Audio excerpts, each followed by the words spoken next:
हरि जय जय राम हरि जय जय राम हरि जय जय राम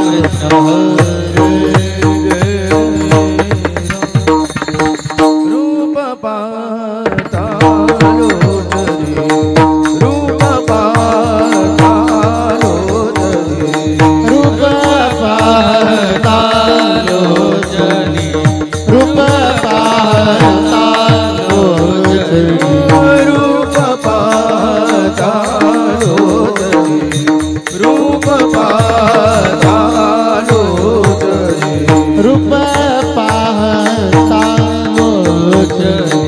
रूप पातालो सुख झाले वो साधने सुख झाले वो साधने तो विठ्ठल बरवा तो विठ्ठल बरवा सुख झाले वो साधने सुख झाले वो साधने तो विठ्ठल बरवा तो विठ्ठल बरवा तो माधव बरवा तो माधव बरवा तो विठ्ठल बरवा तो विठ्ठल बरवा तो माधव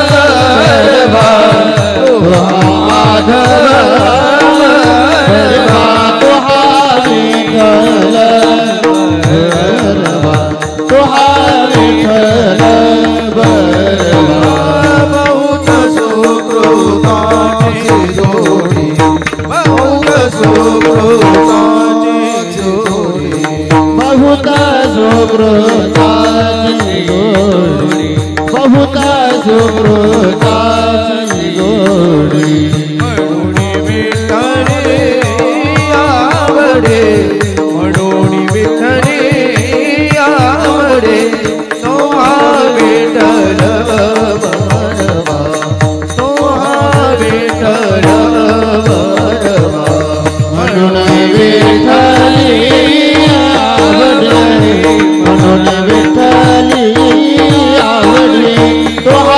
विठ्ठल बरवा तो विठ्ठल बरवा सर्व सुखाचे आगर सुखाचे आगर सर्व सुखाचे आगर सुखाचे आगर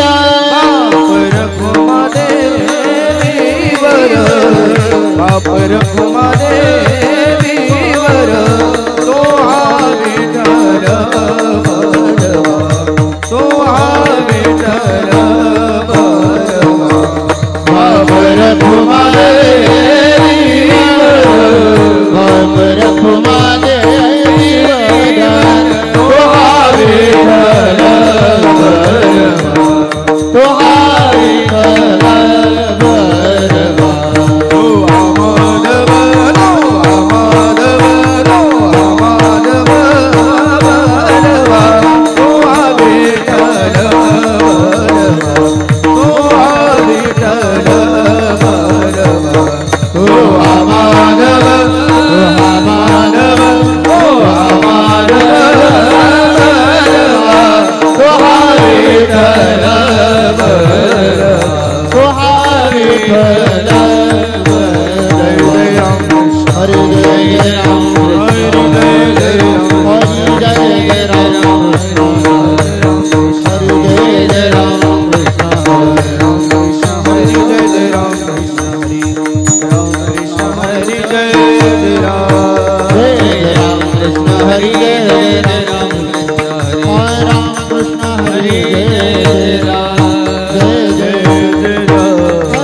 गोद काठी होता आड़ काठी होता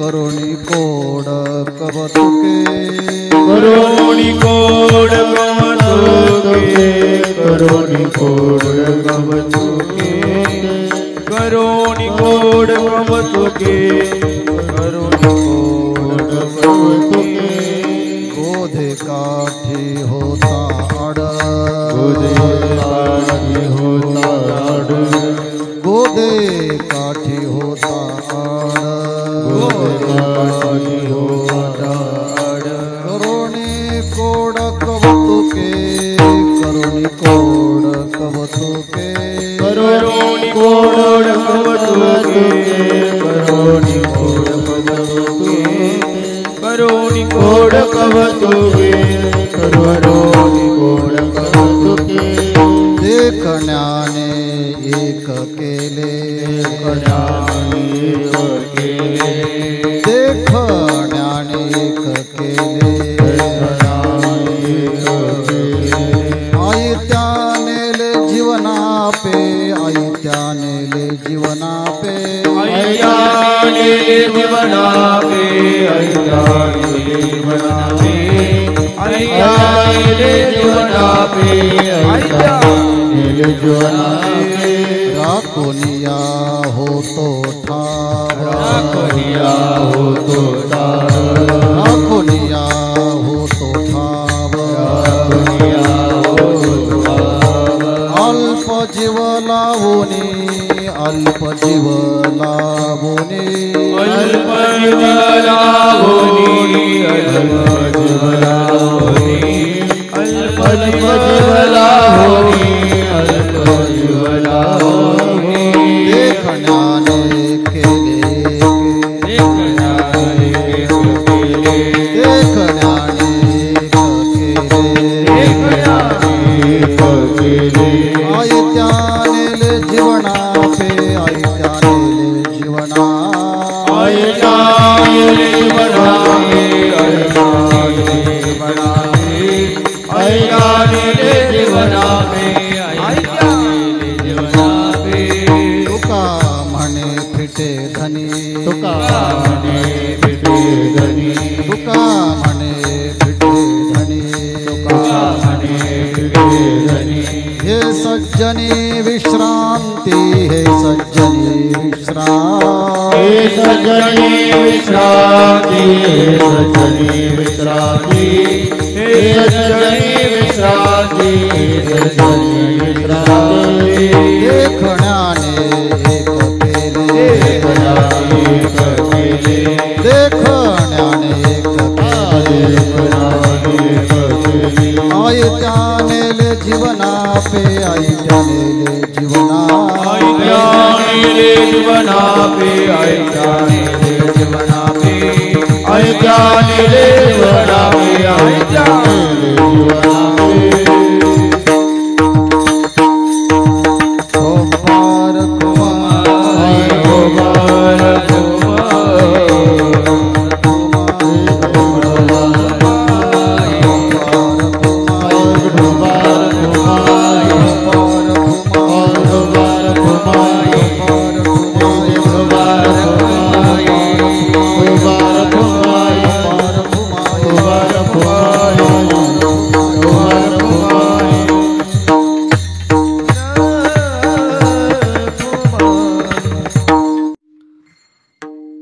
गोधे काठी होता आड करुणी कोड कवतुके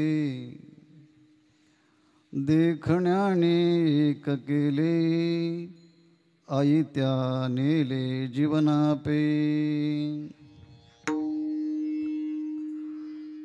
राखोनिया होतो ठाव राखोनिया होतो ठाव अल्प जीव लावणी देखण्याने एक केले आई त्यानेले जीवना पे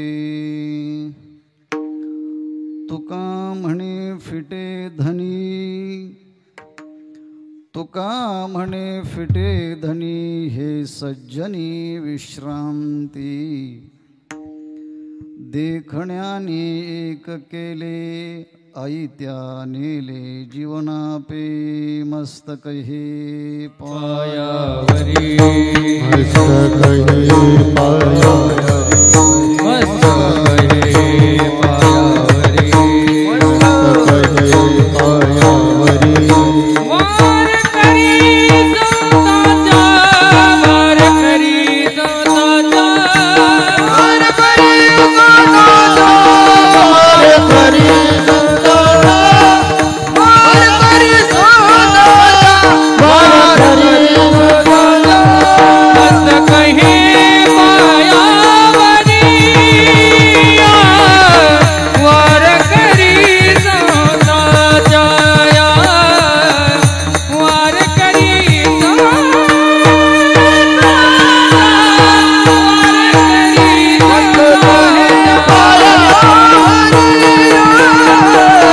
वार करी संताचा वार करी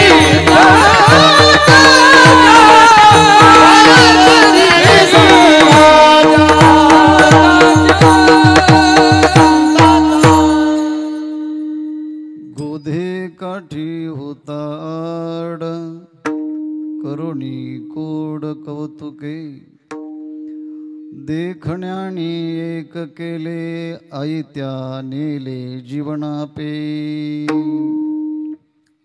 कीर्तन रूपी सेवेकरता निवडलेला अभंग संत श्रेष्ठ श्रीमंत श्री जगद्गुरु तुकाराम महाराजांचा 4 चरणाचा अभंग आहे. जगद्गुरु तुकाराम महाराज ह्या 4 चरणाच्या अभंगातून 2 प्रकारच्या जीवनाचं दिग्दर्शन करतात. 2 मार्गांच्या जीवनाचं दिग्दर्शन करतात आणि हे 2 प्रकारचं जीवन एका रूपकाच्या परिभाषेमध्ये आपल्या समोर ते मांडतात. म्हणून हा अभंग समजून घेताना अभंगाला विवेचनाला सुरुवात होताना पहिल्या वाक्यापासून शेवटच्या वाक्यापर्यंत नाही जरी समजलं तरी ऐकत राहा. ते वाक्य समजून घ्या आणि शेवटच्या क्षणी लक्षात येईल अरे हे तर आम्हाला आधीच कळालं असतं. पण अगोदरचं जर ऐकलं नाही तर शेवटच्या क्षणी जे कळायला पाहिजे ते कळालं नाही तर मग काहीच कळणार नाही. याकरता या अभंगाचं स्पष्टीकरण होताना जास्तीत जास्त आता आपण एकांतामध्ये आहोत. जेवणाची आपली सगळी तयारी इथे आहेत. सगळी सुविधा यांनी केलेली आहेत. अधूनमधून आपण विठ्ठल विठ्ठल म्हणत जायचं आहे. आपल्याला कान असल्यामुळे ऐकत पण जायचं आहे. मुख असल्यामुळे बोलत पण जायचं आहे आणि ऐकता ऐकता कळलं तर डोलत पण जायचं आहे आणि डोलता डोलता यातून रंगत पण जायचं आहे. विठ्ठल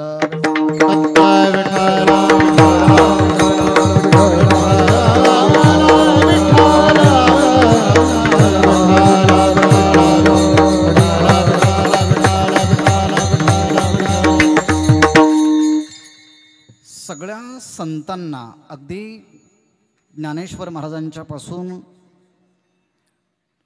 निवृत्तीनाथ महाराज अगोदर निवृत्तीनाथ महाराज, ज्ञानेश्वर महाराज असेल, सोपान काका, मुक्ताबाई महाराज असेल, नामदेव महाराज असेल, जनाबाई महाराज असेल, चोखोबाराय असतील, नंतर एकनाथ महाराज आहेत, जगद्गुरु तुकाराम महाराज आहेत, निळोबाराय महाराज आहे. या सगळ्या संतांना मानवी जीवनामध्ये आनंद निर्माण करणं हा एकमेव उद्देश आहे.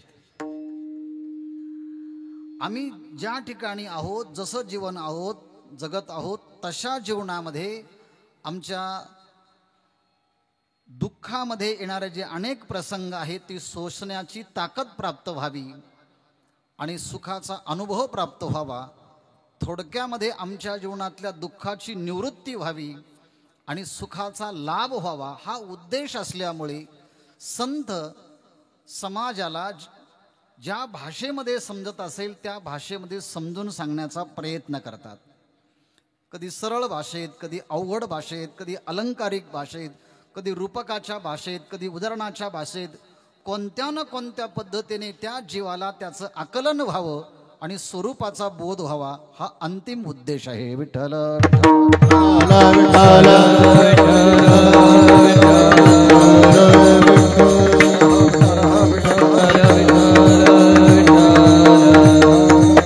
आणि एखादी गोष्ट समजून सांगायची असेल तर त्याकरता लोकांना जे माहिती आहे त्या माहितीच्या आधारे जे माहिती नाही ते सांगावयाचं आहे.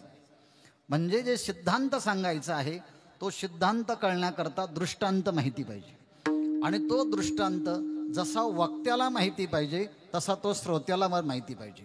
वक्त्याला आणि श्रोत्याला दोघांनाही तो दृष्टांत जर कळाला तर त्या दृष्टांताच्या माध्यमातून तो जीवनातला अंतिम अनाकलनीय जो सिद्धांत आहे तोही सिद्धांत कळतो.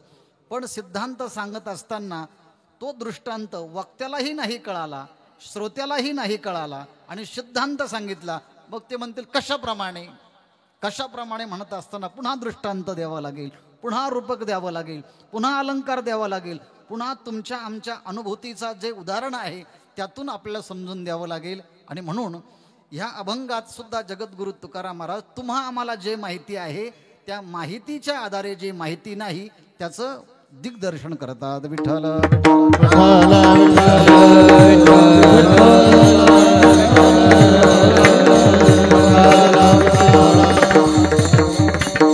संतांची भाषा वरवर जर पाहिली तर अनाकलनीय आहे. त्यातलं 2-3 उदाहरण देतो, 2च उदाहरण देतो. संत वाङ्मयामध्ये असं एक उदाहरण येतं. मुंगी अतिशय छोटी आहे, सगळ्यात छोटा जीव आहे, पण पृथ्वीवर असणारी ती छोटी मुंगी आकाशामध्ये उडाली आणि आकाशामध्ये नुसती उडाली नाही तर उडता उडता तिने सूर्यालाच गळून टाकलं. आणि एवढं मोठं आश्चर्य झालं, एवढा मोठा नवलाव झाला, कोणालाच कळालं नाही. ते पाहून मुक्ताई हसायला लागले. मुंगी उडाली आकाशी, मुंगी उडाली आकाशी, मुंगी उडाली आकाशी, मुंगी उडाली आकाशी.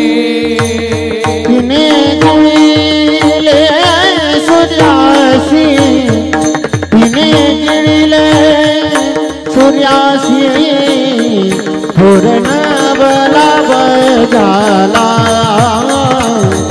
पूर्ण बला बजाला. तिने गिळले सूर्यासी, तिने गिळले सूर्यासी, पूर्ण बला बजाला, पूर्ण बला बजाला.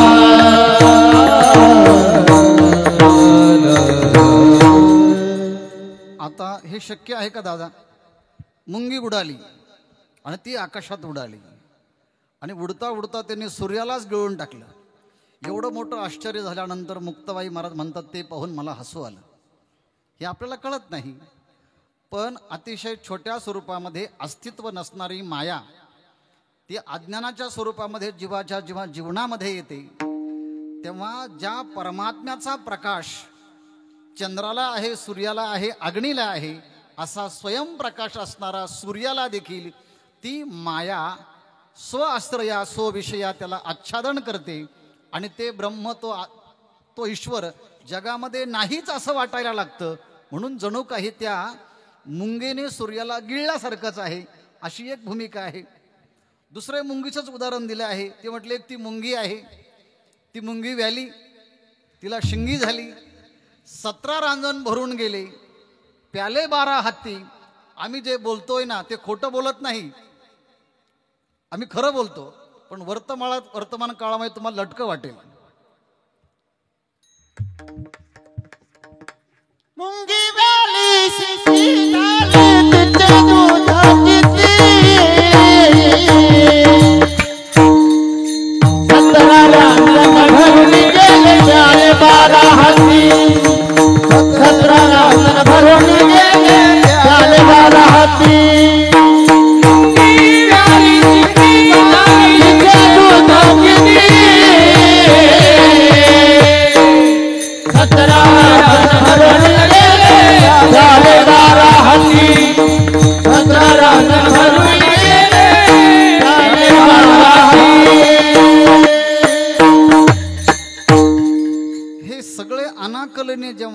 आपण पाहतो ते कळत नाही, तेव्हा त्या अभंगाला अध्यात्मामध्ये कूट अभंग म्हणतात. कूट अभंग म्हणजे काय? ते वरवर पाहता शब्द कळतात, शब्दाचा अर्थ कळतो, पण भावार्थ कळत नाही. तेव्हा त्या शब्दाचा अर्थ आणि भावार्थ कळण्याकरता पुन्हा आपल्याला गुरूंच्याकडे जावं लागतं, पुन्हा ते समजून घ्यावं लागतं आणि मग त्याचं आकलन होतं. हे रूपक, हे दृष्टांत कळत नाही, पण दुसरं रूपक जर सांगितलं पटकन कळेल. तुम्हाला कळणार नाही, पण ह्या माता माऊल्यांना जास्त कळेल. ते आहे की एकदा परमात्म्याचं दर्शन झाल्यानंतर वारकरी जेव्हा घरी परततो, तेव्हा घरी परतत असताना त्याचे पावलं जड होतात. त्याला असं वाटतं इतक्या लांबून आलो, इतक्या दुरून आलो, त्या परमात्म्याला पाहिल्यानंतर डोळ्यांना जो काही आनंद झाला, दर्शन करता करता जे गुणवर्णन ऐकले, कानाला जो आनंद झाला, त्या परमात्म्याच्या चरणाजवळ येताना पायाला जे सुख झालं, मनामध्ये जी काही अंतःकरणामध्ये चांगली भावना तयार झाली, त्यातून जे सुख निर्माण झालं, त्या सुखाच्या पुढे असं वाटतं आता त्या परमात्म्याच्या जवळून पुढे जाऊच नाही. पण तरी देखील पुजारी पुढे व्हा, सरका पुढे, सरका पुढे, सारखं म्हणत असतात आणि सरकताना तो मागे पाहत असतो. मागे पाहिलं की पुन्हा तो पुढे ढकलतात, चला पुढे. पण तेवढ्याही गडबडीमध्ये त्या वारकऱ्याला, त्या सज्जनाला, त्या भक्ताला मागेच पाहावं लागतं. हे कशाप्रमाणे हे कळत नसेल तर माहेरी आलेली मुलगी कन्या सासुरासी जाय, कन्या सासुरासी जाय,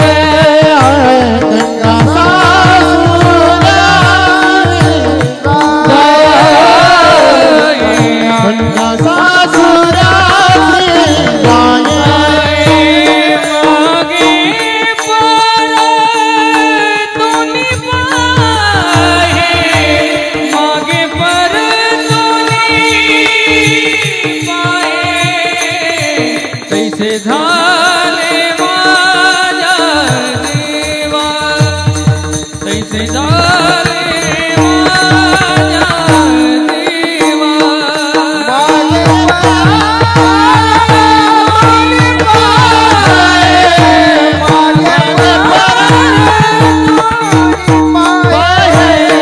कैसे झाले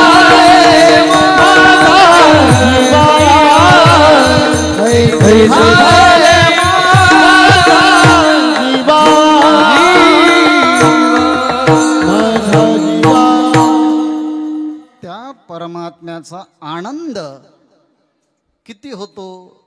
जशी सासूरवासीन माहेरी गेल्यानंतर तिला जितका आनंद होतो, तितका आनंद मूळ असणारं संतांचं माहेर पंढरपूर आणि परमात्मा हा माता पिता आहे, त्याला भेटल्यानंतर वारकऱ्याला पुन्हा या संसारामध्ये नांदायला नको वाटतं. म्हणून तो मागे पुन्हा पुन्हा पाहतो. कसा पाहतो? छोटी मुलगी, ती अजून कन्या आहे, ती 25 किंवा 30 वर्षाची नाही, ती कन्या आहे. आणि कन्या असल्यामुळे तिला माहेरचं आई वडील सुख यांचं एवढं मिळालेलं आहे, आता तिला सासरी जाताना हे काहीच भेटणार नाही, म्हणून ती पुन्हा पुन्हा मागे पाहते. एवढंच नाही, दिवाळीला काही क्षण जवळ आले की ती अंगणामध्ये उभी राहते आणि मला कोणीतरी निरोप तरी येईल, माझं मूळ तरी कोणीतरी मला घ्यायला येईल, अशी ती वाट पाहत राहते. तसं वारकरी सुद्धा पंढरपूरची वारी आली, अंगणामध्ये उभे राहतात आणि पहिल्या वेळाच्या ठिकाणी तो अंगणामध्ये उभा राहून परमात्मा कधी येणार आहे अशी वाट पाहतात. पहिल्या वेळाचे वेळ अंगणी उभे ठेलिया, येतिया जातिया पुसे विठ्ठल केऊ तागे माये. अर्थात भक्त देवाची वाट कशी पाहतात हे सासूर वासनीच्या उदाहरणाच्या माध्यमातून आपल्याला समजत आहे. म्हणजे ही गोष्ट रूपकाच्या माध्यमातून सांगितली आहे. दुसरी एक गोष्ट आहे रूपकाच्या माध्यमातून, भगवंताची पूजा करायची असेल तर ती पूजा वेगवेगळ्या पद्धतीची आहे. परंतु पत्नी असेल तर नवऱ्याची आज्ञा पाळणं हे जर तिच्याकडनं घडलं गेलं, एखादा नोकर असेल त्यांनी स्वामींची आज्ञा पाळलं की ही त्याची पूजा होईल, एखादा मुलगा असेल त्यांनी वडिलांची आज्ञा जर पाळली तर त्याच्याकरता हीच पूजा आहे. स्वामी काज गुरु भक्ती स्वामी काज गुरु भक्ती स्वामी काज गुरु भक्ती स्वामी काज गुरु भक्ती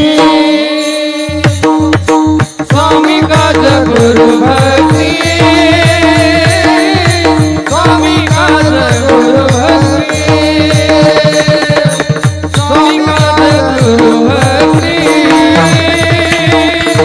स्वामी काज गुरु भक्ती स्वामी काज गुरु भक्ती पितृवचन सेवापती पितृवचन सेवापती पितृवचन सेवापती स्वामी काज गुरु भक्ती पितृवचन सेवापती पितृवचन सेवापती पितृवचन सेवापती स्वामी काज गुरु भक्ती पितृवचन सेवापती पितृवचन सेवापती पितृवचन सेवापती स्वामी काज गुरु भक्ती पितृवचन सेवापती पितृवचन सेवापती पितृवचन सेवापती हेची विष्णूची महापूजा हेची विष्णूची महापूजा हेची विष्णूची महापूजा हेची विष्णूची महापूजा हेची विष्णूची महापूजा हेची विष्णूची महापूजा हेची विष्णूची महापूजा हेची विष्णूची महापूजा महापूजा हीच विष्णूची महापूजा. कोणती विष्णूची महापूजा आहे तर यामध्ये जे 3-4 प्रकार सांगितले आहेत. सर येताना तुम्ही येता येता आपण मंडपात जेव्हा आलो तेव्हा तुम्ही म्हटले एवढं झाडून घ्या, एवढी घाण उचला, कारण हा परमात्म्याचा दरबार आहे. म्हणून जर परमात्मा आपला स्वामी असेल तर सप्ताहामध्ये थोडेसे जरी आपण झाडलं तरी हे झाडणं सुद्धा भगवंताची पूजा आहे. स्वामी काज गुरु भक्ती हीच विष्णूची महापूजा. पितृवचन सेवापती, वर्तमान काळामध्ये आई वडील आणि मुलगा यांच्यामध्ये कायम वैमनस्य निर्माण होत राहील, हा कलियुगाचं वैशिष्ट्य आहे. कलियुगाचं जे काही भाकीत केलेलं आहे ना, त्या भाकितामध्ये एक गोष्ट निश्चित सांगितली आहे, मुलाचं आणि वडिलांचं फार जमणार नाही. आणि जमत जेव्हा नसेल तेव्हा समजायचा हा कलियुगाचा प्रभाव आहे. पण जेव्हा बाप सांगत असेल, मुलगा ऐकत असेल, समजायचं ही विष्णूची महापूजा आहे. यही रूपकातली एक भाषा आहे. आणखी एक रूपक सांगतो मग अभंगाकडे येतो. अध्यात्मशास्त्रामध्ये, नीतिशास्त्रामध्ये असा एक नेम आहे, आपल्याजवळ जे काही असेल, जे उत्पन्न आहे, त्या उत्पन्नाचा 1/10 भाग समाजासाठी दान करावा, अध्यात्मासाठी दान करावा, अन्नदानासाठी दान करावा. सोप्या भाषेमध्ये सांगायचं, आपल्याजवळ जर 100 रुपये असेल तर आपल्याजवळचे 90 रुपये ठेवा किंवा 80 रुपये ठेवा, 10 रुपये किंवा 20 रुपये आपण समाजासाठी देत राहा. हा माणसाने निर्माण केलेला नेम आहे. निसर्गाचा नेम असा आहे, निसर्ग असा म्हणतो, आपल्याजवळ जर 100% असेल तर आपल्याजवळ फक्त तुम्ही 20% ठेवा, 80% लोकांना देऊन टाका. या नेमावरती सगळा निसर्ग चालतो. माणसाचा नेम वेगळा आणि निसर्गाचा नेम वेगळा. माणूस असा म्हणतो, आपल्याजवळ जे येईल त्यापैकी 80% आपल्याजवळ ठेवा, 10% किंवा 20% समाजाला द्या. निसर्ग म्हणतो नाही, आपल्याजवळ जे काही आहे त्यातलं 20% किंवा 10% आपल्याला ठेवा, उरलेलं 80% किंवा बाकीचं सगळा जो आहे ना, समाजाच्या परोपकारासाठी ठेवा. हा जो सिद्धांत आहे निसर्गाचा, हा माणसाला कळण्यासाठी संत वाङ्मयामध्ये असंख्य दृष्टांत आहे, असंख्य दृष्टांत आहे, अनेक रूपकं आहेत. पण ह्या रूपकाच्या माध्यमातून मानवी जीवनाला दानाचं महत्त्व कळावं, नीतीचा नेम कळावा, याकरता जगद्गुरु तुकाराम महाराजांनी एक दृष्टांत दिला आहे. आणि तो दृष्टांत शेतकऱ्याचा दिला आहे.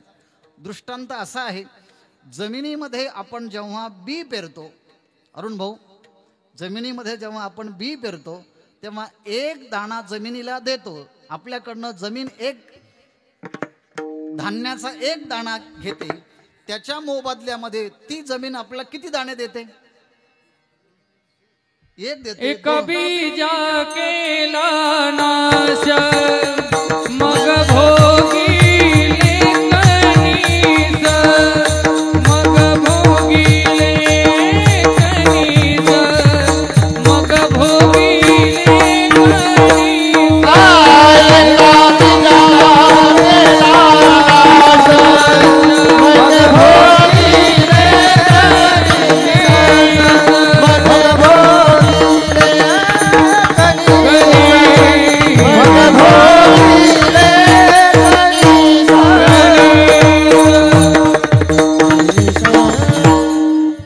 एका बीजा केला नाश मग भोगिले कणीस. म्हटलं तुमचं नेम जाऊ द्या, निसर्गाकडे पहा ना. एक जमिनीमध्ये एक दाणा दिला तर एक कणीस देते, आणि कणसामध्ये किती असतात? हजारो धान्य असतात. मग ती निसर्गातला नेम सांगतो, घ्यायचं असेल तर एक पट घ्यावा आणि अनंत पट द्यावा. ढग समुद्रातून पाणी घेतं, आपल्याकरता किती ठेवतं? नाही, आपल्याकरता ठेवतच नाही. सगळंच सगळं पाणी पुन्हा ते आपल्याला देतं, संपूर्ण दान देतं. ते झाडाला आलेले फळं किती टक्के ते फळं खातात आणि मग आपल्याला देतात? 100% सगळे फळं आहेत ते आपल्याला देतात. त्याला जी सावली आहे ती सावली सुद्धा आपल्याला दिली जाते.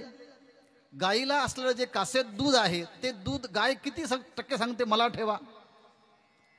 ती वासरा करता ठेवते, पण शहाणे माणसं वासराचं निमित्त करून तेही काढून घेतात, कारण ते सगळं जर्शी असतं. त्यांना दूध पाजून काय करायचं?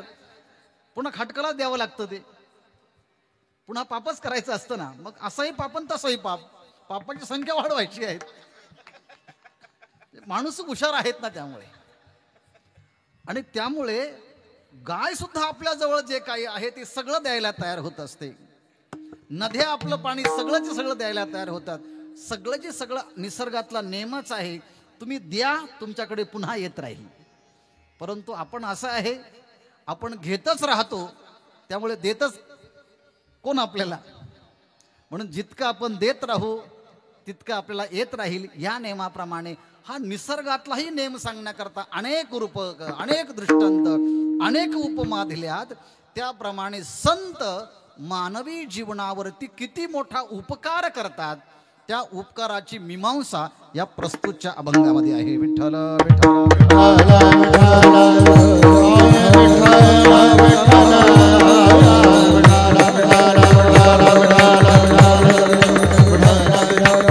म्हणून ह्या जगामध्ये दोन प्रकारची माणसं आहेत. एक आहेत संत ह्या भूमिकेमध्ये येणार आहेत, आणि दुसरे आहेत तुमच्या आमच्यासारखे सामान्य प्रापंचिक माणसं.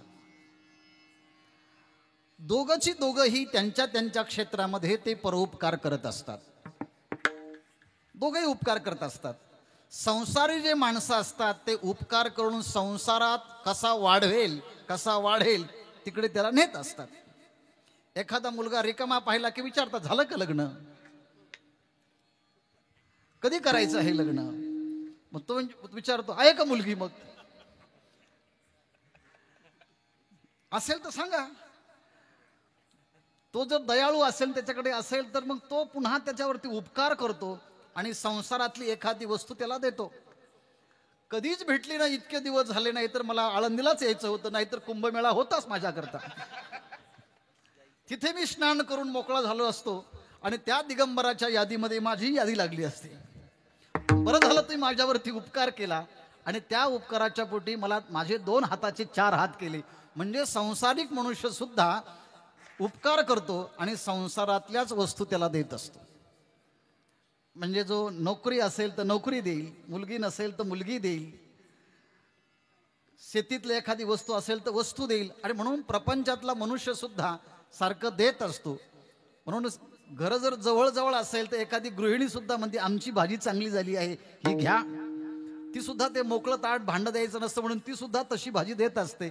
म्हणून ते सुद्धा वस्तूंचं आदान प्रदान, एक्सचेंज हे होत असतं. म्हणून ते सुद्धा आपल्याला काहीतरी परोपकार करताच, ते काही देतच असतात. पण संसारिक माणसं संसारातल्या वस्तू देत असतात. संत मात्र जे आहेत त्यांचं जीवन या संसारातल्या वस्तूंना पाहून पाहून, त्यांचा अनुभव घेऊन घेऊन त्यांचं चित्त विटलेलं असतं.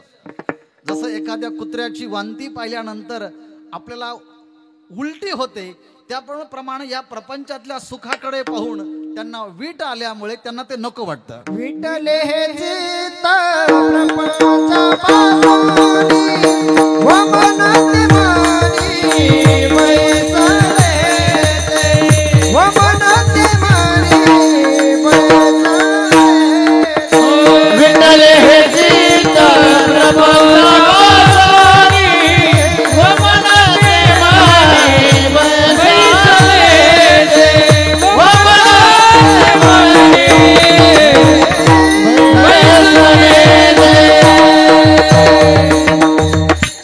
त्यामुळे ह्या प्रपंचातल्या किती वस्तू माणसांना दिल्या तर त्या पुरत नाही, त्या राहत नाही.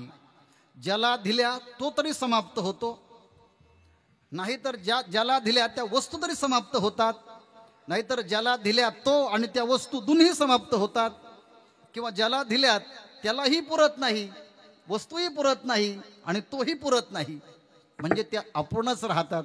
म्हणून अध्यात्मामध्ये आल्यानंतर संत सांगतात मला प्रपंचाविषयी काही बोलू नका, ते मला आवडत नाही. तुम्हाला बोलायचंच असेल तर देवाविषयी बोला, कारण आमच्या आवडीचा तोच विषय आहे.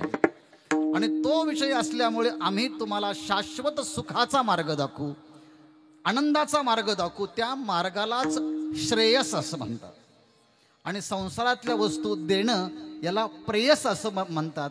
श्रेयश्च प्रेयश्च मनुष्य मेतात. श्रेय आणि प्रिय या दोन्ही गोष्टी मनुष्याच्या समोर असतात. आज्ञ मनुष्य जे असतात, पामर जे असतात, बाल असतात, ते प्रेयाची निवड करतात. आणि जे बुद्धिवान असतात, हुशार असतात, ते श्रेयस म्हणजे कल्याणाची निवड करतात. असं कठोपनिषदाच्या सुरुवातीला श्रेयस आणि प्रेयस या दोन मार्गाचा विचार आला आहे. विठ्ठल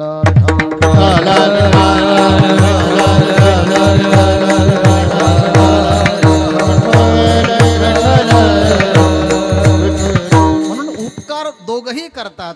आणि म्हणून उप म्हणजे जवळ नेणं आणि कृ करोती म्हणजे करणं. उपकार जे जवळ नेतात ते खरा उपकार आहे. म्हणजे प्रापंचिक माणसं प्रपंचाच्या जवळ नेतात आणि पारमार्थिक माणसं परमार्थाच्या जवळ नेतात. दोन्हीही उपकारच करतात. पण त्याचा परिणाम जर पाहिला तर प्रापंचिक माणसं संसाराजवळ किती जरी नेला तरी संसार हा बदलणारा आहे, नष्ट होणारा आहे. क्षणाक्षणाला तो नष्ट होणारा आहे, तो दुःखरूप आहे. शेवटी दुःखाचाच अनुभव येतो ना. म्हणून परमार्थ हा, परमात्मा हा सुखरूप आहे, त्याचा मार्गही सुखरूप आहे. म्हणून संत सुखरूपतेकडे जीवाला नेत असतात आणि नेताना त्याला कळत नाही, म्हणून रूपकाच्या भाषेत समजून सांगत असतात. विठ्ठल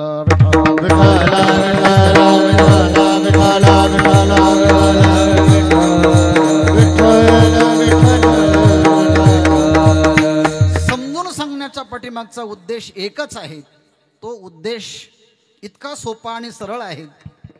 एक बेडूक विहिरीमध्ये अनेक वर्षांपासून होता. तो कसा आला तिथे, कशामुळे राहत होता हे मला काही माहिती नाही, पण तो तिथे राहत होता. अचानकपणे योगायोगाने एक मासा तिथे आला आणि त्या माशाने विचारलं, हु आर यू, तू कोण आहेस? From where you have come, कुठून आला आहेस? What is the purpose to visit this well, तुझा उद्देश काय आहे या विहिरीला भेट देण्याचा? त्याने सांगितलं, तुम्हाला माहिती नाही, मी समुद्रातून आलो आहे. अच्छा, समुद्रातून आलात का? किती मोठा समुद्र आहे? तो विहिरीतला बेडूक म्हणतो, किती मोठा समुद्र आहे? एवढा आहे का? तो नाही, याच्यापेक्षा मोठा आहे. मग इकडनं तिकडं उडी मारतो, एवढा आहे का? नाही, याच्यापेक्षा मोठा आहे. मग तिकडनं पुन्हा इकडं उडी मारतो, एवढा आहे का? नाही. मग तो आणखी फुगतो, एवढा नाही, मग केवढा आहे? चारही बाजूने फुगल्यानंतर तो म्हणतो, मग ठीक आहे, या विहिरीच्या 2 पट आहे का? नाही, त्याच्यापेक्षा मोठं. मग 4 पट आहे का? मग 10 पट आहे का? मग 100 पट आहे का? मग 1000 पट आहे का? मग 1,00,000 पट आहे का? तुम्ही आता सांगा बरं, त्या माशाला किती पट सांगितल्यानंतर त्या बेडकाला कळेल की किती मोठा आहे समुद्र विहिरीपेक्षा? नाही कळणार. पण ज्याचा जन्मच विहिरीमध्ये झाला, जो वाढलाच विहिरीमध्ये, विहीर सोडून कधी गेलाच नाही, त्याला समजून सांगायचं की समुद्र किती मोठा आहे. आता कोणती भाषा वापरायची? मराठी, हिंदी, इंग्रजी, गुजराती, कोणती भाषा वापरायची? कोणतं ॲप वापरायचं त्याला? आता काही कळणारच नाही त्याला. त्याला एकच करावं लागेल, त्याला उचलावं लागेल कशाने तरी आणि फेकावं लागेल समुद्रामध्ये आणि मग विचारावं लागेल, बघ एवढा समुद्र आहे. एवढा आहे? मग केवढा आहे? सांग बरं केवढा आहे? तो म्हण एवढा आहे. म्हणजे आता समुद्रामध्ये पाणी किती आहे हे विहिरीमध्ये असणाऱ्या बेडकाला सांगायचं जर ठरलं तर पर्यायच नाही दुसरा. तो तिथे जो आहे त्याला उचलावं लागेल आणि अमर्याद, ज्या पाण्याला मर्यादाच नाही तिथे तरी फेकावं लागेल आणि मग म्हणावं लागेल एवढं पाणी असतं. बाप रे बाप, मी किती जन्म विहिरीत असतो तर समुद्र केवढा आहे कळालं असतं? नसतं कळालं. आणि म्हणून तुमचं आमचं जीवन जे आहे ना, ते जीवनही त्या बेडकासारखंच आहे. आणि तुम्हा आम्हाला संत भेटतात ते माशासारखे असतात, ते अथांग समुद्रामध्ये असतात आणि म्हणून ते कळत नाही. ते म्हणतात इतकं सुख, इतकं सुख. एका डुकराला विचारलं, यायचं का तुला स्वर्गामध्ये? प्रल्हादजी जेव्हा निघाले त्यांनी विचारलं की आम्ही एकटे येणार नाही, आम्हाला सगळ्या लोकांना घ्यायचं आहे. मग सगळ्यांना विचारलं चला स्वर्गाला, चला स्वर्गाला. त्यातलं डुकराला पण विचारलं यायचं का, फ्री विजिट आहे तिथे. तो म्हटले मी येईल, काही हरकत नाही, पण एवढी मजा तिथे आहे का? एवढी मजा आहे का? रोज मला नवीन नवीन स्वाद भेटतो. काय तो आनंद अवर्णनीय, शब्दच नाही सांगायला. एवढा आनंद तिथे भेटेल का? तो म्हटलं एवढा आनंद तिथे भेटणार नाही, पण वेगळा भेटेल. करायचं काय तिकडे जाऊन? म्हणजेच एका विशिष्ट अनुभवामध्ये राहिलेल्या जीवाला त्यापेक्षा वेगळ्या ठिकाणी न्यायचं असेल तर त्याला सांगून जमत नाही, त्याला तिथून काढावं लागतं आणि तिकडे न्यावं लागतं. हे जसं आहे तसं या अभंगाच्या मध्ये दोन रूपक सांगितले आहेत. विठ्ठल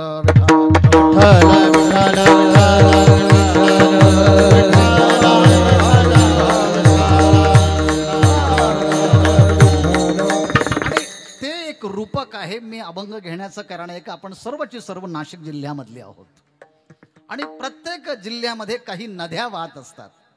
आपण नाशिक जिल्ह्यामध्ये असल्यामुळे नाशिक जिल्ह्यातल्या ब्रह्मगिरीच्या डोंगरावरून एक नदी वाहते आणि वाहत वाहत ती समुद्राला मिळते. आणि म्हणून या अभंगाच्या मध्ये जे रूपक केलं आहे ते रूपक आहे गोदावरी नदीचं. म्हणून या अभंगाच्या मध्ये गोदा शब्द आहे, गोदा, आणि तो गोदा शब्दाचा अर्थ होतो गोदावरी नदी.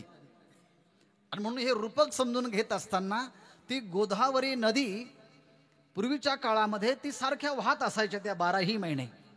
आणि आता दाखवावं लागतं इथे नदी वाहत होती किंवा ही नदी आहे. म्हणून नद्या ज्या आहे ना ते मानवी संस्कृतीचं एक प्रतिनिधित्व आहे. आपल्या भारतामध्ये नद्यांच्यामुळे माणसं एकत्रित जमतात, नद्यांच्यामुळे माणसं साधना करतात, नद्यांच्यामुळे त्यांचा परमार्थ सफल होतो. म्हणून आपल्याकडे काही नद्यांना प्रदक्षिणा करण्याच्या पद्धती आहेत. त्यामध्ये सगळ्यात मोठी नर्मदा नदी आहे. त्या नर्मदा नदीच्या तीरावरती साधना कराव्यात, तपश्चर्या कराव्यात, उपासना कराव्यात अशा प्रकारचा दंडक असल्यामुळे महाराष्ट्रातले अनेक लोक नर्मदा परिक्रमा ही पायी तीर्थयात्रा करतात. इथल्या गावातल्या लोकांनी केली असेल एखाद्या वेळेस. वा वा, त्यांना माहिती. मग आता नर्मदा नदीची ती पायी तीर्थयात्रा करतात आणि ते करत असताना अनेक साधू संत भेटतात. त्याकडनं आपले शारीरिक पायाचं तप होतं, मानसिक तप होतं, शारीरिक तप होतं. आपल्याला कोणी ओळखीचं नाही, आवडीचं नाही, तरी देखील अचानक माणसं भेटतात आणि तुम्हाला जेवण घ्या, तुम्ही विश्रांती घ्या, तुम्हाला काही पाहिजे का, हे सगळं सांगत असतात. आणि म्हणून परमात्मा आपली सगळी काळजी घेतो. म्हणून त्या नगराला, त्या नदीला प्रदक्षिणा करणारे सुद्धा अनेक लोक आहेत. म्हणून ती एक नदी आहे. आणि आता जो कुंभ भरलेला आहे तो कुंभ सुद्धा नदींच्या तीरावरच आहे. गंगा आहे, यमुना आहे, सरस्वती आहे, 3 नद्यांचा तो संगम असल्यामुळे तिथे सुद्धा हजारो लोक जाऊन स्नान करून येण्याकरता येतात, जातात. पण काही दुर्दैवाने गेले ते पुन्हा आलेच नाहीत. सरकारने पण सांगितलं नाही किती गेले आणि किती आले. पण आपली एक महाराष्ट्रातली एक कार तिथे आहेत, ती काही परत येईनाच. लोक म्हटले यातली माणसं कुठे गेलीत, मग कळालं की यातली माणसं गेली असावीत. अर्थात या ज्या नद्या आहेत, या नद्या भारतीय संस्कृतीचं प्रतीक आहे आणि या सगळ्या नद्या आत्मसुखाचं प्रतीक आहे, ब्रह्मसुखाचं प्रतीक आहे, ब्रह्मानंदाचं प्रतीक आहे. अशा ब्रह्मानंदाचं प्रतीक असणाऱ्या ज्या नद्या आहेत, त्या जेव्हा वाहतात तेव्हा दोन्ही तीरावरच्या झाडांना त्या पुष्ट करतात. जे कोणी आंघोळीला येतात त्यांचं पाप ताप चिंता हे दूर करत असतात आणि जाता जाता त्या समुद्रालाही भेटत असतात. फेडीत पाप ताप पोखीत तिरीचे पादप, समुद्रा जाय आप गंगेचे जैसे. अशी गंगा जशी वाहत राहते तसं माणसाने जीवन जगत असताना आपण जन्मल्यापासून तर मरेपर्यंत आपल्या बाजूला जेही लोक येतील त्यांना सुख समाधान आनंद देत जावा, प्रेमाने पाहत जावं, प्रेमाने बोलत जावं, प्रेमाने एकमेकामध्ये नांदत जावं. यातून त्यांनाही आनंद होतो आणि आपल्यालाही आनंद होतो. अशीच एक प्रकारची गोदावरी नदी 12ही महिने वाहणारी आहे. हे उदाहरण दिलं आहे जगद्गुरु तुकाराम महाराजांनी. आत्ता त्यांना जाऊन स्वर्गाला वैकुंठाला जाऊन 375 वर्ष झाले. 375 वर्षापूर्वीचं हे उदाहरण आहे. त्यामुळे काहीला कळेल, काही कळणार नाही. विठ्ठल विठ्ठल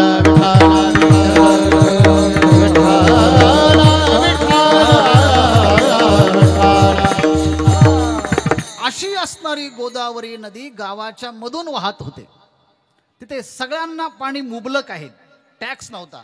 कोणी या आंघोळ करा, कोणी या पाणी प्या, कोणी या कपडे धुवा, कोणी या तिथे त्यामध्ये आचमन करा, कोणी करा, त्या त्या ठिकाणी सुस्नात व्हा, असा सर्वांना अधिकार आहे. पण असा गोदावरी असताना एका माणसाने ठरवलं नाही मला गोदावरीत जायचंच नाही. मग त्याने काय केलं, त्याने आपल्याच घरामध्ये एक विहीर खोदली, त्याला आड म्हणायचं. पूर्वीच्या काळामध्ये जेव्हा राजे लोकांचं घर असायचं त्या घरामध्ये एक वाडा असायचा आणि वाडाच्या मध्येच आड असायचं.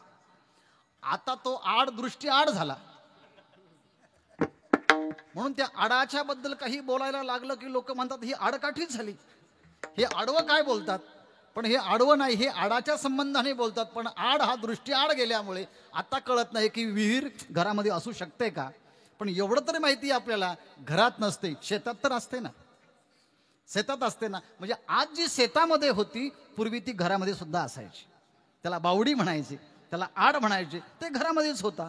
आणि मग ही गोष्ट पाहिली जगद्गुरु तुकाराम महाराजांनी आणि सांगितलं, बाबा रे, एवढी नदी वाहते आहे, तिचं अथांग पाणी आहे, ते घेण्याकरता कोणता श्रम लागत नाही, कोणते कष्ट लागत नाही. उलट तिथे गेल्यानंतर तुझा जो काही श्रम आहे, दुःख आहे, यातना आहे, त्या निवृत्त होतात. मग तिथलं पाणी घेण्याच्या ऐवजी विनाकारण छोटा आड घरात का बांधला आणि त्या घरातलं पाणी पिल्यानंतर तुला किती त्रास होतो हे सांगण्यासाठी जगद्गुरु तुकाराम महाराजांनी आडाचं आणि नदीचं रूपक करून माणसाला एक सिद्धांत सांगितला अभंगाच्या पहिल्या चरणात.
काठी होताड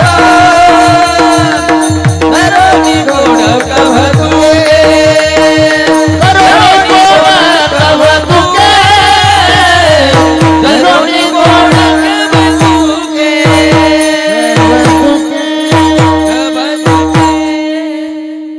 रूपक किती सोपं आहे पहा. गोदे काठी म्हणजे गोदावरीच्या काठावर परब्रह्म सुख आहेत.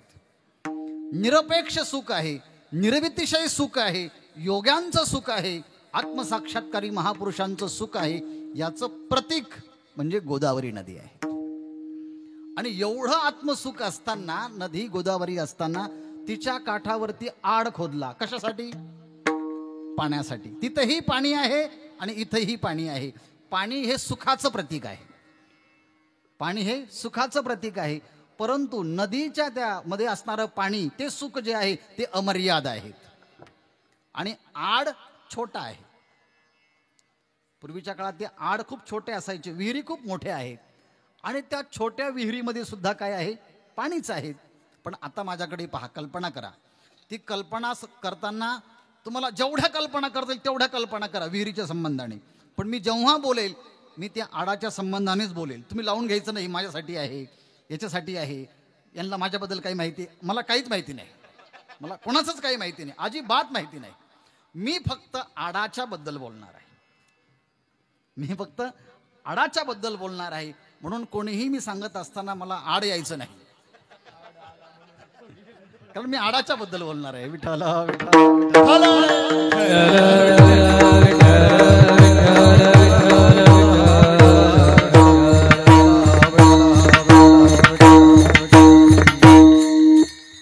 आड आणि आडातलं पाणी, ते पाणी काढायचं असेल तर ते जे आड आहे ते पाणी काढण्याचं जे साधन आहे त्याला सार्वत्रिक नाव आहे पोहरा. त्याला बादली म्हणा, पोहरा म्हणा. त्यातून ते पाणी काढायचं असतं. आणि ते पाणी काढताना स्वतःच्या ताकदीने काढायचं असतं, स्वतःच्या बाहुबलाने काढायचं असतं. हे माहिती आहे सगळ्यांना. पण मी बोलत राहील, तुम्ही ऐकत राहायचं फक्त. मी बोलत राहील, तेच पुन्हा पुन्हा बोलत राहील, तुम्ही तेच ऐकत राहायचं. मग शेवटी सांगेल हे असं आहे का, पण ते ऐकत राहायचं तुम्ही. आड घ्यायचं नाही तुम्ही, आड न्यायचं, बोलत ऐकत राहायचं. म्हणजे तो आड छोटा आहे. त्याचे दोन्ही बाजूच्या कठडा आहे ना त्या खूप छोट्या आहेत. आणि त्या छोट्या कठड्यातून पाणी काढायचं आहे आपल्याला, बरं का अरुण भाऊ. आणि ते पाणी पोहऱ्याने काढायचं आहे. त्याला दोर आहेत, त्याला पोहरा आहेत, आणि ते आपल्या हाताने ते काढायचं आहे. हे करत असताना ते खूप नाजूक पद्धतीने काढायचं आहे. पहिल्यांदा ते विहिरीतलं जे पाणी आहे ते विहिरीतलं पाणी म्हणजे विषयजन्य सुख. विहिरीतलं पाणी म्हणजे काय? विषयजन्य सुख. विषयजन्य सुख म्हणजे काय? शब्दापासून भेटणारं, स्पर्शापासून भेटणारं, गंधापासून भेटणारं, स्पर्शापासून भेटणारं, म्हणजेच पंच ज्ञानेंद्रियांच्या माध्यमातून मिळणारं जे सुख आहे त्या सुखालाच आडातलं पाणी म्हणायचं. आणि गोदावरी नदीमधलं जे पाणी आहे ना तिथे शब्द नाही, स्पर्श नाही, रूप नाही, रस नाही, गंध नाही, पण सुख मात्र आहे. विषय निरपेक्ष सुख आहेत ती गोदावरी नदी. आणि त्या आडातलं जे पाणी आहे ते मात्र विषयापासून निर्माण होणारं सुख आहे. शब्द, स्पर्श, रूप, रस आणि गंध. म्हणजे तुम्हाला आडातलं पाणी काढायचंय म्हणजे काय काढायचं आहे? सुखाचा अनुभव घ्यायचा आहे. सुखाचा अनुभव घ्यायचा आहे म्हणजे आडातलं पाणी काढायचं आहे. आणि आडातलं पाणी काढायचं असेल तुम्हाला काय लागणार आहे पुन्हा? आता पाणी कशाने काढायचं? पोहऱ्याने काढायचं. आणि पोहऱ्याने पाणी काढायचं म्हणजे पोहरा कोणता आहे आता या ठिकाणी? पंचज्ञानेंद्रिय. पंचज्ञानेंद्रिय जे आहे ना, डोळे, त्वचा, कान, नाक, जिव्हा, हे जे आहे पंचज्ञानेंद्रिय, या पंचज्ञानेंद्रियांच्या माध्यमातून पंच विषयातलं सुख घेणं म्हणजे आडातलं पाणी पोहऱ्याने काढण्यासारखं आहे. विठ्ठल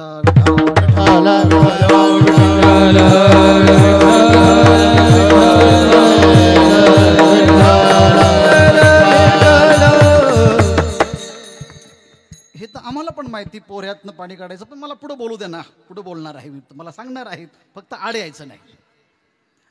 ते पाणी जेव्हा आपण काढतो तेव्हा त्या आडाच्या कठड्या ज्या असतात ना त्या अरुंद असतात, आणि म्हणून त्या पाणी काढताना तो जो पोहरा आहे कधी ह्या बाजूला थडकतो, तर कधी ह्या बाजूला अडकतो, तर कधी तिकडे धक्का लागतो, कधी इकडे धक्का लागतो, तरी त्यातून पाणीच काढायचं असतं.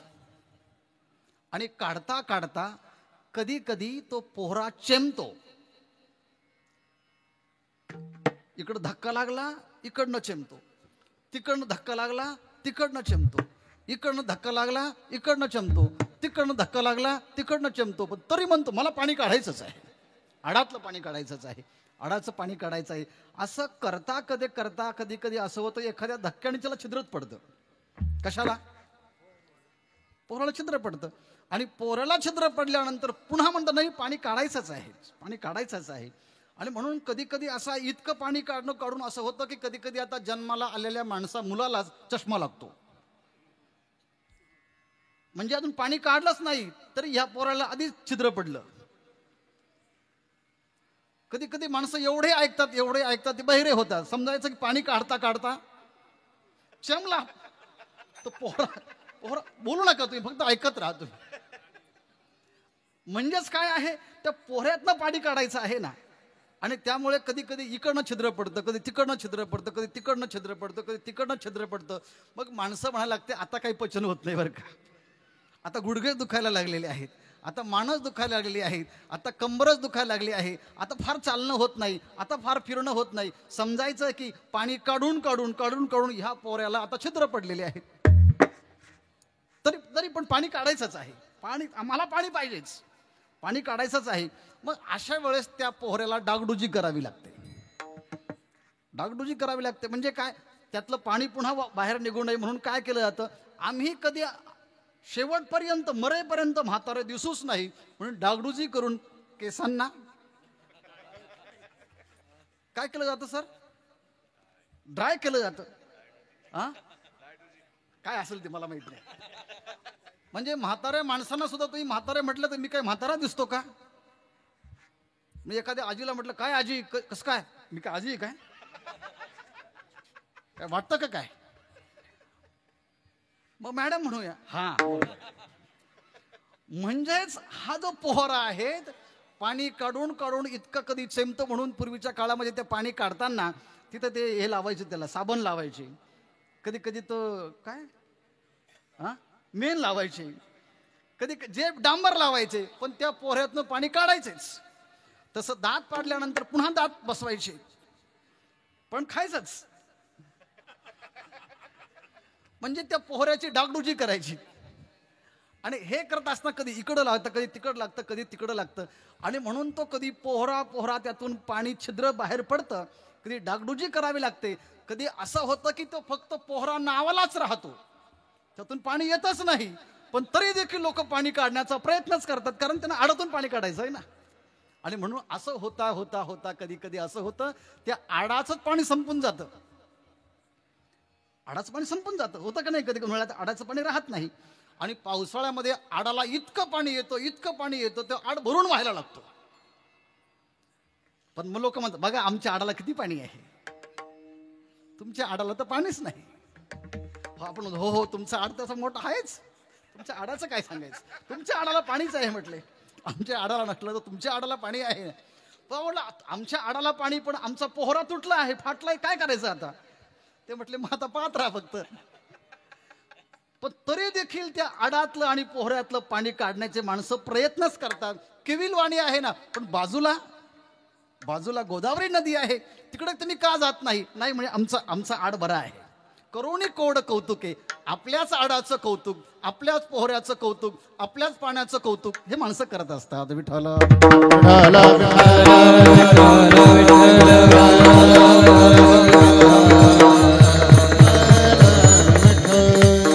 या म्हणण्याचा अर्थ पहा, प्रत्येक रूपकातली भाषा समजून घ्या. कधी कधी ह्या आडातलं पाणी कमी होतं आणि कधी कधी आडातलं पाणी वाढतं. पावसाळ्यामध्ये आडातलं पाणी वाढतं, म्हणजे तारुण्यामध्ये सगळे अनुकूल असतात, पत्नी अनुकूल असते, आई अनुकूल असते, भाऊ अनुकूल असतात, सगळे अनुकूल असतात. सगळे अण्णा आले, अण्णा आले, अण्णा अण्णा म्हणतात, सगळे अण्णा म्हणतात. ते मग तो वाल्मिक असला तरी अण्णाच म्हणतात. त्या अण्णांची संख्या वाढत चाललेली आहे. त्यांनी पाणी किती काढलं आहे, त्यांच्या आडातलं पाणी एवढं आहे तरी पाणी संपतच नाही. आड ते पोहरा संपला, तो पोहरा तिथून काढला आणि दुसरीकडे नेला. पण लोक म्हणतात पाणीच भरपूर आहे अजून, त्याची संख्या सांगता येत नाही. हे आडातलं पाणी काढणं आहे. विठ्ठला विठ्ठला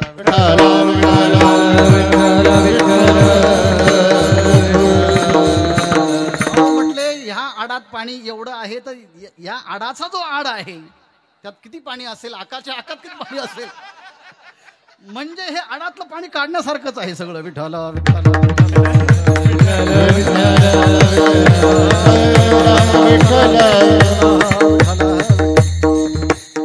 पण कधी कधी असं होतं, सगळंच प्रतिकूल होतं, सगळंच प्रतिकूल होतं. आणि प्रतिकूल झाल्यानंतर ते आडाला पाणीच राहत नाही, पाणीच राहत नाही. सगळे काय होतात, सील बंद करून टाकतात, सगळ्यांचं ब्लॉक करून टाकतात, पाणीच राहत नाही त्यामध्ये. पावसाळ्यामध्ये जर जास्त पाणी झालं तर ते पाणी मासतं असं म्हणतात. ते पाणी प्यालं तर घसा बसतो, आजारी पडण्याची शक्यता आहे. तसं तारुण्याच्या मदामध्ये विवेकांध होऊन कोणाचं ऐकायचं नाही, कोणाचं बोलायचं नाही, सारखं फुसफुस मुसमुस करायचं. सदा मुसमुसी धुळी जैसा, सदा मुसमुसी धुळी जैसा, सदा मुसमुसी धुळी जैसा, सदा मुसमुसी धुळी तारुण्याच्या मध्ये नमानी कोणा, तारुण्याच्या मध्ये कोणा, तारुण्याच्या मध्ये नमानी कोणा, सदा मुसमुसी धुळी जैसा, सदा मुसमुसी धुळी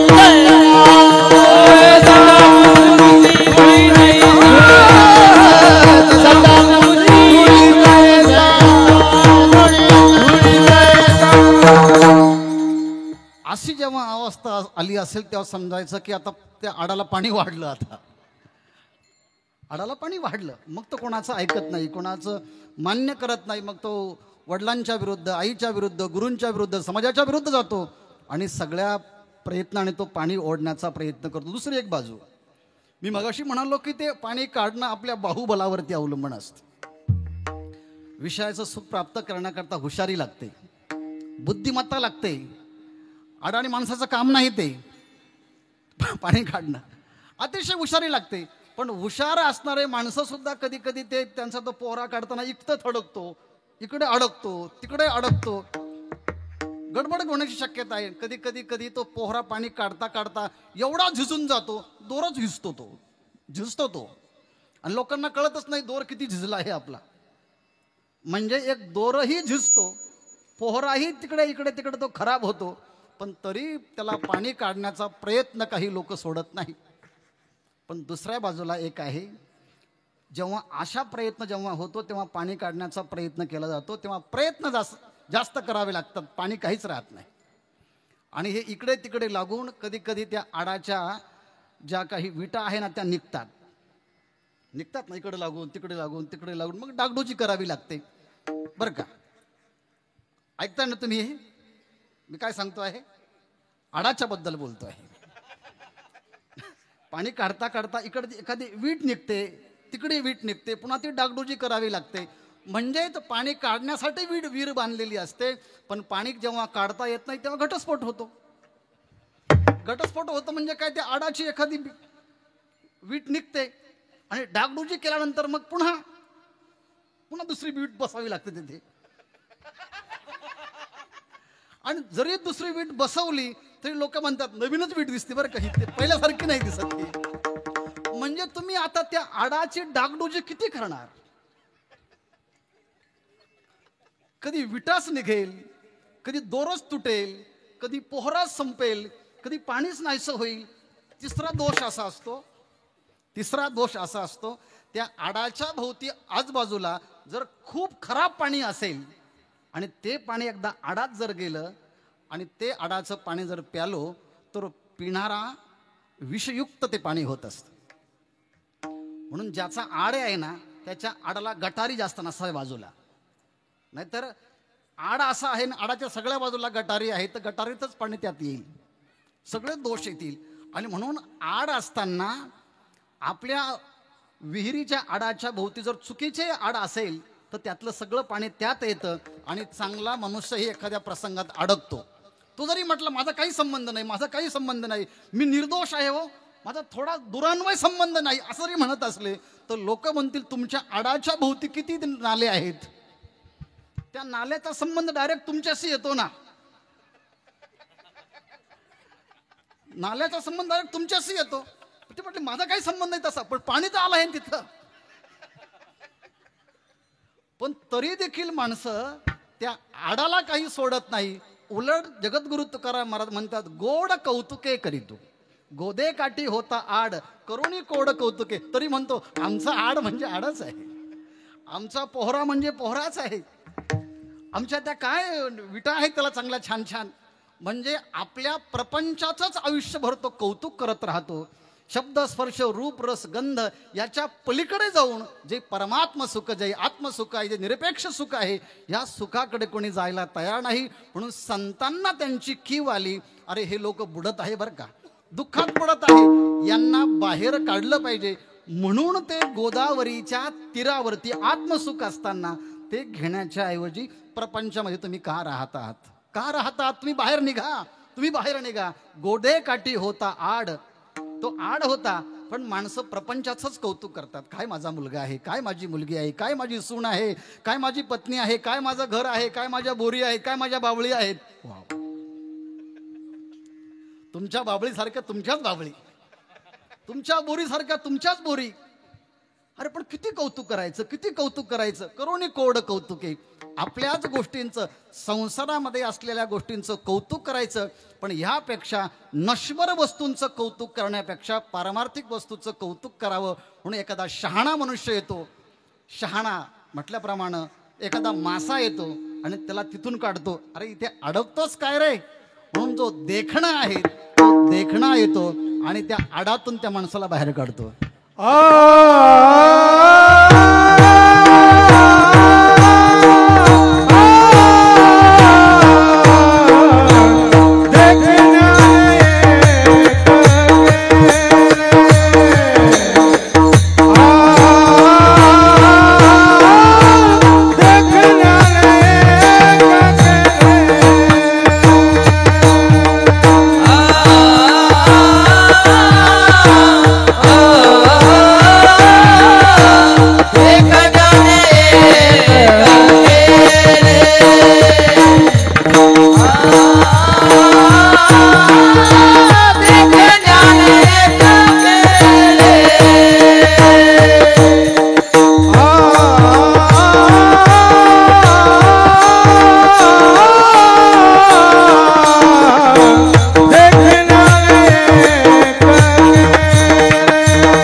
छान तुम्ही चाल म्हटली, छान तुम्ही ऐकलं. अगदी 10च मिनिटं आता राहिलेले आहेत. आता आडाला सोडून जायचं नाही पुढे. आता ह्या अभंगाचे 3 स्तरावर अर्थ होतात. नसणं आहे, असं जे असणं ज्याच्यामुळे आहेत, असा जो आत्मा आहे ना, तो आत्मा प्रत्येकाचं वास्तव स्वरूप आहे. आणि तो आत्म्याचा जो आनंद आहे, तो आनंद घेण्यासाठी अंतर्मुख व्हावं लागतं. तो आत्मा नदीसारखा आहे, समुद्रासारखा आहे. मग त्या आत्म्याचा आनंद घेण्याच्या ऐवजी आपण त्याच आत्म्याच्या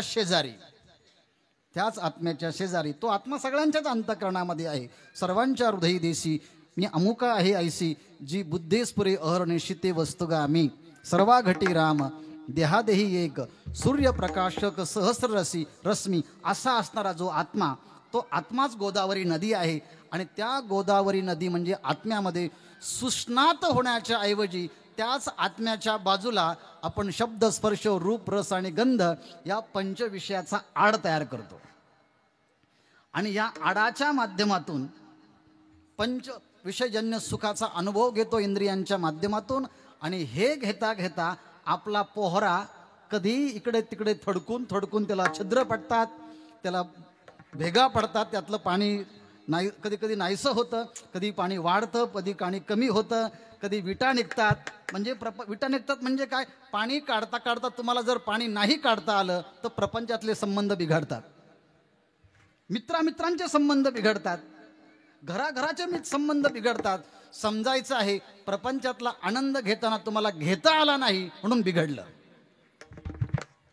काय हो तुमचं चांगलं होतं, नाही म्हटले वीट निघाली आडातली, मग बसवली पण तरी म्हटले तर अजून नीट डाग तसाच आहे तिला. म्हणजे प्रपंचातला संबंध जेव्हा बिघडतात तेव्हा ते आडातलं पाणी नीट आपल्याला काढता येत नाही. आणि कधी कधी काय होतं, तो दोर तुटून जातो. आणि मग लोक म्हणतात एवढी मोठी चांगली विहीर, एवढं मोठं पाणी, आणि आता तुटली ना, मग लोक म्हणतात ना गोकुळासारखं घर आहे पण हाच गेला, काय करायचं आता. समजायचं तुटला, तो नाडा तुटला, विहीर तुटली, ते आपलं ते दोर तुटला आणि तो पोहरा खाली गेला. बोलो राम भाई राम. असं असताना आत्मसुखाचा आनंद पहिल्यांदा घ्यायचा, प्रायोरिटी जी आहे ना ती परमार्थाला द्यायची. आणि म्हणून आत्मसुखाच्या ऐवजी विषय सुख तरी माणसं का भोगतात. माऊली उदाहरण सांगतात, विषयाचा पडी पाडू, गोड परमार्थ लागे कडू, कडू विषय तो गोडो जीवासी झाला. खूप मृगजळ समोर दिसत आहे आणि आपल्या तोंडामध्ये अमृताचा एक घोट आहे, अमृताचा घोट एकच घोट आहे, पण एवढं मोठं मृगजळ हे पाणी आहे. त्याला पाणी समजून माणसं काय करतात, आपल्या मुखामध्ये असणारा अमृताचा घोट टाकून देतात. कोणती ओवी आहे, बहुमृगजळ देखो नी डोळा, थुंके जे अमृताचा गळीता गळाला, तोडीला परशु बांधिला गळा, शुक्तिका लाभे. तसा आपला आतमध्ये जर अहम सोडला तर माणसाला आत्मसुखाचा अनुभव येतो. परंतु मी माझं तैसे अहममतेची लवड सवडी, माते नपवतीची बापुडी, म्हणून जन्म मरणाची दुथडी डवळीत ठेले.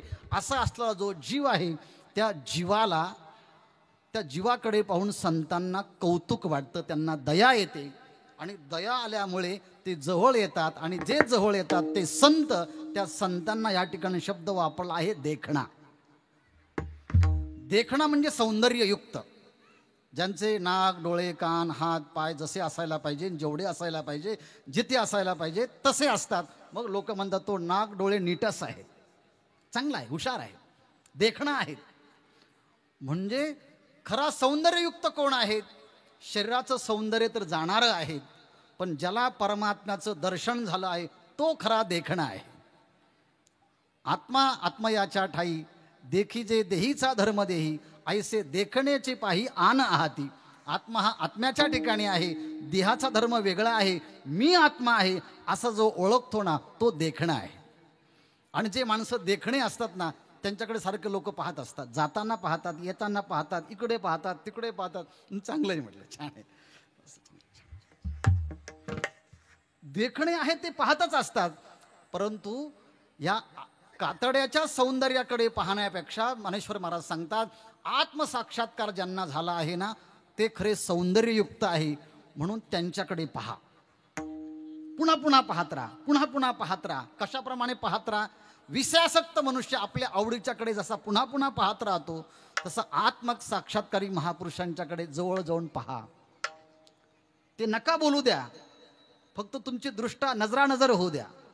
ते नका जास्त बोलू द्या, सहज जरी बोलले तरी आपलं कल्याण आहे. आत्मज्ञाने चोखडी संत हे माझी रुपडी, ते तर दृष्टी पडो आवडी कामिनी जैसी. ज्ञानेश्वर महाराजांनी उदाहरण दिलं आहे. विषयासक्त मनुष्य जसा आपल्या आवडीच्या विषयाकडे पाहतो ना, म्हणून संतांकडे पाहावं, गुरुकडे पाहावं, महापुरुषांच्याकडे पाहावं. त्यातून त्यांचं तप दिसतं, जप दिसतं, अनुष्ठान दिसतं, त्यांचं चारित्र्य दिसतं, त्यांचं आचरण दिसतं. म्हणून महापुरुषांच्याकडे पाहावं. आम्ही जेव्हा गुरुवर्य मारुतीबाबा कुरेकरांचं कीर्तन ठेवतो, लोकांना ते कळत नाही, लोकांना ते समजत नाही, पण त्यांच्या कीर्तनाला विद्यार्थ्यांची संख्या जास्त असते, काहीच कळत नाही. याचं कारण एक आहे, आम्ही त्यांचं कीर्तन ऐकण्याकरता जातच नाही, आम्ही त्यांना पाहण्याकरता जातो. जीवनमुक्त महापुरुष कसा असतो, तो कसा बोलतो, कसा चालतो, हे जर पाहायचं असेल ना, जे ग्रंथामध्ये सांगितलेलं आहे, प्रजहात यदा कामान सर्वान पार्थ मनोगतान आत्मन्यवात्मना तुष्टस्थित प्रज्ञस्तदोच्यते, असा जो कोणी देखणा आहे, हा देखणा त्या प्रपंचातला माणसाला सांगतो चल वारीला. त्याला वारीचं निमित्त करतो आणि प्रपंचातून बाहेर काढतो. त्याला अन्नदानाचं निमित्त करतो आणि त्याला बाहेर काढतो. तुझ्याजवळ एवढं मोठं आहे, दे ना तू. तो म्हणतो काही नाही, दे तर खरं तू, देत राहा. म्हणजे जप असेल, तप असेल, अनुष्ठान असेल, तीर्थयात्रा असेल, कोणत्या ना कोणत्या निमित्तानं त्याला त्या आडातून बाहेर काढतो. आणि मग जो बाहेर काढतो ना, तो आहे देखणा, तो आहे संत, तो आहे आत्मसाक्षात्कारी. सहज बोलण्यातनं असेल, सहज बोलणे हित उपदेश करुणी सायास शिकविती. मग देखण्याने एक केले, त्या देखण्या पुरुषाने एक काम केलं. काय काम केलं म्हटले? आयत्या नेले जीवन आपे. आता आडातलं पाणी काढण्याकरता किती कष्ट करावे लागतात, पण मग म्हटले त्या गोदावरी नदीचं पाणी काढताना तुला पोहऱ्याची गरज नाही, तुला आडाची गरज नाही, तुला दोराची गरज नाही, तुला त्या आडाला लागणाऱ्या ज्या काही विटा आहेत त्याची गरज नाही, काही गरज नाही. म्हटले काही नको तुला, फक्त सगळं सोडून तू इकडे ये. आत्मज्ञान काय, आत्मसुखाची या गोडिया विटे जो का सकळ विषया, जयाच्या ढाई इंद्रिया मानू नाही. एकदा की ज्यांना आत्मसाक्षात्कार झाला आहे, त्यांना ह्या प्रपंचाच्या विषयी फार काही वाटत नाही. म्हणून देखणा मनुष्य काय करतो, त्याला आत्मसुखाकडे नेतो. सकाळी लवकर उठत जा, उठल्या उठल्या नामचिंतन करत जा, जेवताना नैवेद्य दाखवून जेव, जेवताना जो कोणी येईल त्याला गाईला काही घास दे, पक्ष्यांना काही घास दे, कोणी कुत्रा आलं तर कुत्र्याला दे, मांजर आली तर मांजराला दे, कोणी एखादा मित्र आला, अतिथी आला तर त्याला जेव असं म्हण. अशा छोट्या छोट्या गोष्टी त्याला करायला लावतात आणि त्याच्याकडनं परमार्थाची साधना करून घेतात. आणि मग संता संगी वसता, योग ज्ञानी पैसता, गुरुचरण उपासिता, वैराग्यशी येण्याची सत्कर्मे, अशेष अज्ञान विरमे, जयाचे अहम विश्रामे आत्मरूपी. आणि मग देहावरती जी आसक्ती होती ना, ती आसक्ती निघून जाते आणि त्याचं चित्त परमात्म्याच्या चरणारविंदी लागतं. आणि एकदा की चित्त परमात्म्याच्या ठिकाणी लागलं की त्याला आता त्रैलोक्य आनंदाचं वाटायला लागतं. अवघेची त्रैलोक्य आता त्याला आनंदाचं वाटायला लागतं, कारण त्याचं चित्त प्रपंचापासून निघालं आणि जनार्दन स्वामी जो आहे, परमात्मा जो आहे, त्याच्या चरणारविंदी ते चित्त स्थिर झालं. चरणी जगन्नाथ चित्त ठेले, चरणी जगन्नाथ चित्त ठेले, चरणी जगन्नाथ चित्त ठेले, चरणी जगन्नाथ. अवघेची त्रैलोक्य आनंदाची आता, चरणी जगन्नाथ चित्त ठेले, चरणी जगन्नाथ चित्त ठेले. अवघेची त्रैलोक्य आनंदाची आता, चरणी जगन्नाथ चित्त ठेले, चरणी जगन्नाथ चित्त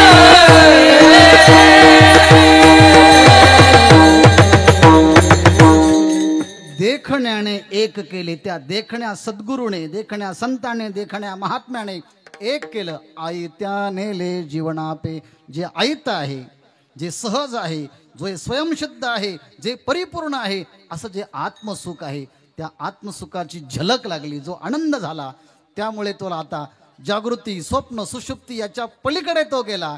आता देहाची आठवण राहिलीच नाही.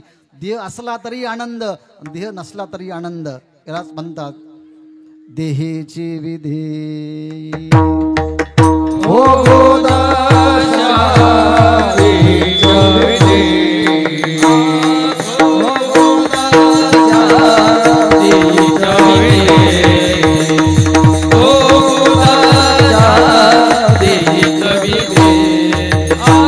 आजोळीच्या मोठी आठवती नाही देहीच्या विधी, हो गोदाशा देहीच्या विधी, हो गोदाशा. आजोळीच्या मोठी आठवती नाही देहीच्या विधी, हो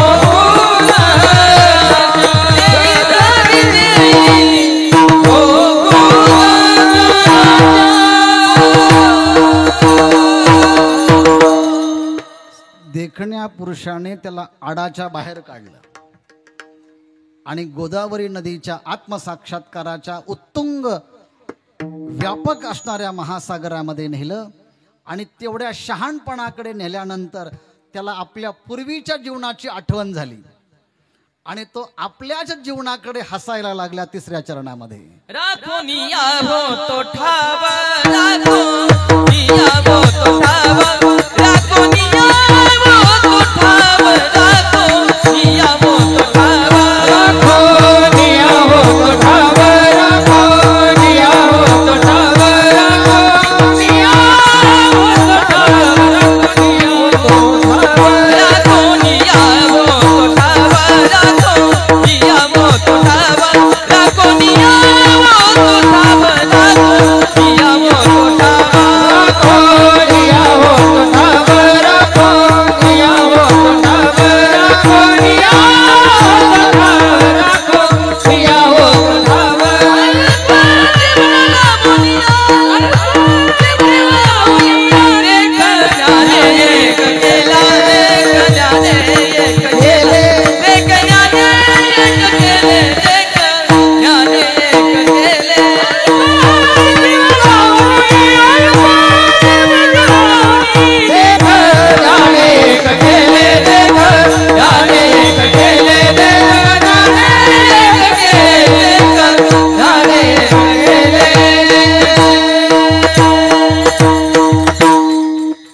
सिंहावलोकन केलं आडामध्ये राहणाऱ्या त्याने. आता तो आत्मसुखाकडे आल्यानंतर तो मागच्या जीवनाकडे पाहायला लागला. त्याला असं कळालं, राखोनिया होतो ठाव.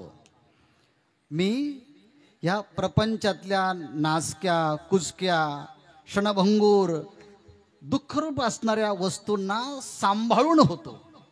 राखोनिया होतो ठाव. त्यांना खूप सांभाळून ठेवलं. ही माझी महत्वाची वस्तू, ही माझी महत्वाची वस्तू आहे, हिला सांभाळ, तिला सांभाळ. जसं दिवाळीच्या काळामध्ये सगळ्या वस्तू ती बाई बाहेर काढते खराब म्हणून आणि पुन्हा म्हणते हिली महत्वाची, पुन्हा ठेवते मागे, ही पुन्हा मागे ठेवते, पुन्हा ठेवते. बाहेर काढलेल्या सगळ्या वस्तू पुन्हा आतमध्ये ठेवते. राखून या होतो ठाव. महत्वाच्या वस्तू आहे, राखून या होतो ठाव. आणि त्या किती अल्प असतात, क्षणभंगूर असतात, अल्प. राखून या होतो ठाव अल्प. काय शब्द पुढे? अल्प जीव लावणी. त्या वस्तू अल्प आहेत पण त्यांना जीव लावून होतो.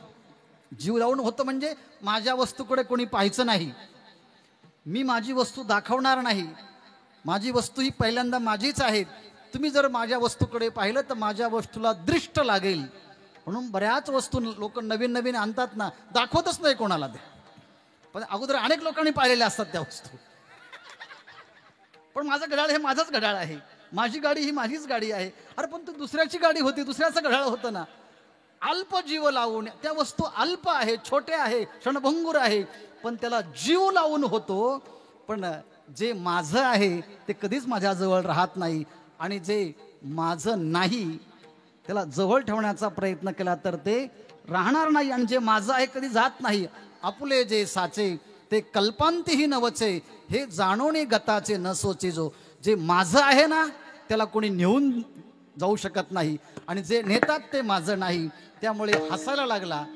राखोनिया होतो ठाव, अल्प जीव लावणे. अल्प होतं पण मी माझा सगळा जीव लावून होतो त्याला, हे माझं आहे, माझं आहे, माझं आहे, अहममता ठेवून होतो.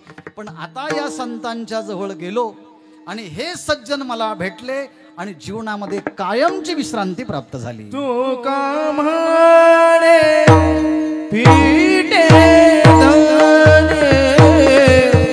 तू का म्हणे पीठे धने, तू का म्हणे पीठे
मिनिटांमध्ये आपण सेवा समाप्त करणार आहोत. फक्त 2 मिनिटं एकाग्रतेने पहा. तुका म्हणे फिटे धणी, पुढे काय आहे? हे सज्जनी विश्रांती. तुका म्हणे फिटे धणी म्हणजे माणसाची तृप्ती, माणसाचं समाधान हे सज्जनांच्या संगतीमध्ये राहून प्राप्त होत असतं. जगद्गुरु तुकाराम महाराजांचा हा जो कालावधी आहे त्यांच्या आयुष्याचा, हा कालावधी म्हणजे माघ शुद्ध दशमी पाहुण गुरुवार केला अंगीकार तुका म्हणे. जगद्गुरु तुकाराम महाराजांना गुरूंनी स्वीकार केल्याचा हा कालावधी आहे. म्हणून जगद्गुरु तुकाराम महाराजांच्या बाबतीत जर पाहिलं, तुका म्हणे फिटे धणी, गुरूंनी आपलंसं केल्यानंतर त्यांचा स्वीकार केल्यानंतर जीवनातल्या उणीवा, जीवनातल्या त्रुटी, जीवनातल्या कमतरता म्हणजेच अज्ञान, म्हणजेच अंतःकरणातले विकार, काम, क्रोध, लोभ, मद, मत्सर, दंभ, अहंकार आपल्या प्रयत्नाने जात नाही. त्याला जाण्याकरता कोणत्या तरी महापुरुषांची सेवाच घडावी लागते. काया वाचा मनाने त्यांना समर्पण व्हावं लागतं, तर आपलं जीवन आनंदमय होत असतं. जगद्गुरु तुकाराम महाराज म्हणतात, माझ्या जीवनातल्या सगळ्या उणीवा निघून गेल्या, आता मी तृप्त आहे, समाधानी आहे. तुका म्हणे फिटे धणी, समाधानी आहेत. आणि हे सज्जनी विश्रांती, या सज्जनांच्या जवळ मला विश्रांती प्राप्त झाली, सुख प्राप्त झालं. म्हणून संत देव हे सुखाचे सागर आहेत. म्हणून एवढं ऐकल्यानंतर हे कशा करता ऐकलं तुम्ही? मला बरं वाटावं म्हणून, तुम्हाला बरं वाटावं म्हणून. याच्यातला मुख्य उद्देश हाच आहे. महाराज 12व्या अध्यायामध्ये जेवढे सगळे 36 लक्षणं जे भक्तांचे सांगितल्यानंतर, ए तू धर्म्यामृतमिदम यथोक्तम परि उपासते, हा जेव्हा शेवटचा श्लोक येतो त्याच्या खालची एक ओवी आहे. ते हे गोष्टी रम्य अमृतधारा धर्म्य करती प्रतिती गम्य ऐकोणी जे. हे एवढं जे सांगितलं आहे ना, एवढं सांगितल्यानंतर त्याचा थोडा तरी अनुभव आपल्या जीवनामध्ये यावा. परी निरूपिली जैशी तैशीच स्थिती मानसी मग सुक्षेत्र जैसी पेरणी केली. जे काही सांगितलं, जे काही बोललं ते प्रत्यक्ष आपल्या जीवनामध्ये जर आचरणामध्ये आलं तर शेतकऱ्याने म्हणावं, एवढं पीक चांगलं आलं आहे ना, बरं झालं ह्या शेतामध्ये मी ह्या पिकाची पेरणी घेतली. परी निरूपिली जैसी तैशीची स्थिती मानसी मग सुक्षेत्री जैसी पेरणी केली. याप्रमाणे ह्या अभंगातला जो विचार आहे तो विचार आपल्या जीवनामध्ये यावा याकरता ह्या अभंगाचे 4 चरण आहेत. त्या 4 चरणापैकी 2 चरण हे प्रिय सांगणारे आहे, संसाराचं वर्णन करणारे आहेत. आणि 2 चरण जे आहे ना ते आध्यात्मिक महापुरुषाचं वर्णन करणारे आहे, किंबहुना ते स्त्रियाचं वर्णन करणारे आहे. कोणते 2 चरण? दुसरं चरण आणि चौथं चरण. देखण्याने एक केले ऐत्या नेले जीवनापे तुका म्हणे फिटे धनी हे सज्जनी विश्रांती. अर्थात दुसरं चरण आणि चौथं चरण हे आध्यात्मिक जीवनाचा इतिवृत्तांत सांगणारा आहे. आणि पहिलं चरण आणि तिसरं चरण हे संसारातली भूमिका प्रगट करणारं आहे. संसारातल्या माणसांची मनस्थिती कशी असते, संसारिक माणसांची बायोग्राफी कशी असते, ही बायोग्राफी या 2 चरणामध्ये आहे. आणि या 2 चरणाचा सीमांत रेषा सांगून जगद्गुरू तुकाराम महाराजांनी त्या प्रेयाकडे असणाऱ्या माणसांना प्रयत्नपूर्वक स्त्रियाकडे आणलं आणि आपल्यासारखं कौतुक केलं. म्हणून पारमार्थिक माणसं संत जे आहेत ते माणसांना देवाकडे नेतात आणि सांसारिक माणसं संसाराकडे नेतात. आणि जे संत माणसांना देवाकडे नेतात हाच सगळ्यात मोठा परोपकार आहेत. म्हणून त्या परमात्म्याची एकदा आपण सगळ्यांनी हाताने टाळी आणि मुखाने नामचिंतन करून आठवण करूया. विठोबा रखुमाई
ज्ञानेश्वर माऊली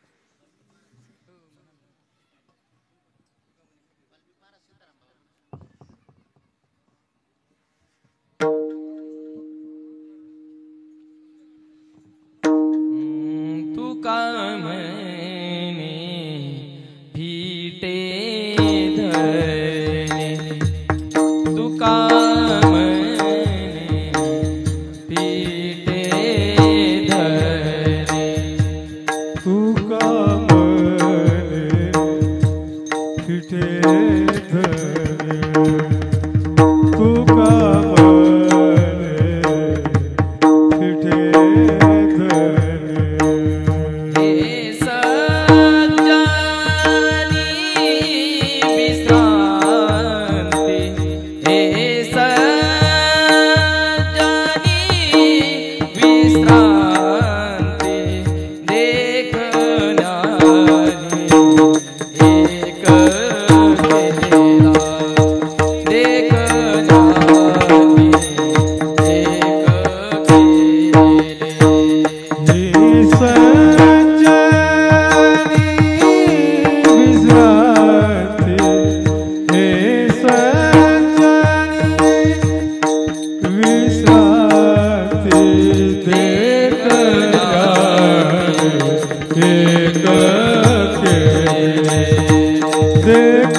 त्या देखण्यांनी देखणी चाल म्हटली. ही कीर्तन सेवा यशस्वी करण्यासाठी श्री हरिभक्तीपरायण पंचक्रोशीतील एक ह्या ठिकाणी उपस्थित आहेत.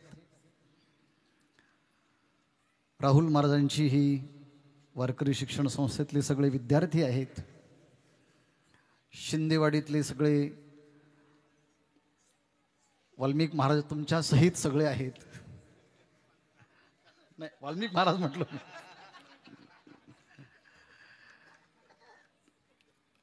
पंचाळेचे मंडळी आहेत. शांताराम महाराज आहेत, सत्संगवाडीचे अरुण भाऊ या ठिकाणी समुपस्थित आहेत. पुतळेवाडीवरून आमचे अनेक मंडळी या ठिकाणी आहेत. पंचक्रोशीतील अनेक आहेत. दादाही या गावचेच आहेत. डुमरे सर दरवर्षी मला सांगत असतात आणि मीही त्यांना कधी कधी सांगत असतो सेवा. ह्या वेळेस मलढोणला जो सप्ताह होता त्या सप्ताहामध्ये एक पंगत देण्याची मी विनंती केली होती. ह्या निमित्ताने मला यांनीच तो कान मंत्र दिला होता. कारण तो मंत्र घेण्याकरता मी त्यांच्याकडे गेलो होतो. तेव्हा ते म्हटले असं असं करायला पाहिजे, तसं तसं करायला पाहिजे. त्यांनी दिलेला जो मंत्र आहे तो मंत्र त्यांच्यावरच चालवलं मी. पण त्याप्रमाणे डुमरे सर होते आणि अरुण भाऊ आणि शिंदेवाडीची सगळे मंडळी एकत्रित करून अरुण भाऊने तो चांगला सहयोग जुळवून आणला. आपण सर्व मंडळी पिंपळगावचे दरवर्षी या निमित्ताने येतात, मला बोलवतात आणि त्या निमित्ताने एखाद्या अभंगावरती अंतर्मुख होऊन चिंतन करण्याची संधी तुम्ही मला देतात. त्यामुळे मी तुमचे मानावे तेवढेच धन्यवाद कमी आहेत. आणि इथले माणसं शहाणे आहेत, कारण शहाणाच जावई केला त्यांनी इथे. देखण्याने एक केले, देखणं आहे तो. आणि त्यामुळे चांगले अतिशय छान मृदंग त्यांनी वाजवला. आणि या सगळ्या मंडळींचं कौतुक आहे की सगळे जे कलावंत आहेत ते एकत्रित येतात. ही मोठी कला आहेत. ती कला मला अजून जमली नाहीत, पण तुम्हाला जी जमली आहेत खरं तुमचं कौतुक आहे. म्हणून असा हा परमार्थ करण्यासाठी देखणे मंडळी एकत्रित यावे लागतात. आणि म्हणून तुम्हाला सगळ्या श्रोत्यांना मी सुरुवातीला म्हटलो की प्रारंभ करताना तुम्हाला अवघड वाटेल, पण जसं जसं शेवटच्या शब्दापर्यंत तुम्ही ऐकत गेला तुम्हाला आडही कळला, विहीरही कळली, देखणाही कळला की नाही, पोहराही कळला. आणि आता आपल्या आडत पडायचं नाही, आपल्याला गोदावरी नदीमध्ये जायचं आहे. हा सहजच अभंग तुम्हाला समजून देण्याचा जगद्गुरु तुकोबरा यांच्या कृपेने प्रयत्न झाला. तो अभंग मलाही कळावा, तुम्हालाही कळावा आणि आपलं जीवन त्या रंगात रंगून जावं अशी प्रार्थना करून प्रवाहित आणि प्रलंबित झालेली माझी वाक्सरिता गोदावरी नदीच्या तीरावरती परिपूर्ण करून या ठिकाणी माझ्या वाणीला विराम देतो. विठ्ठल जय जय विठ्ठल जय जय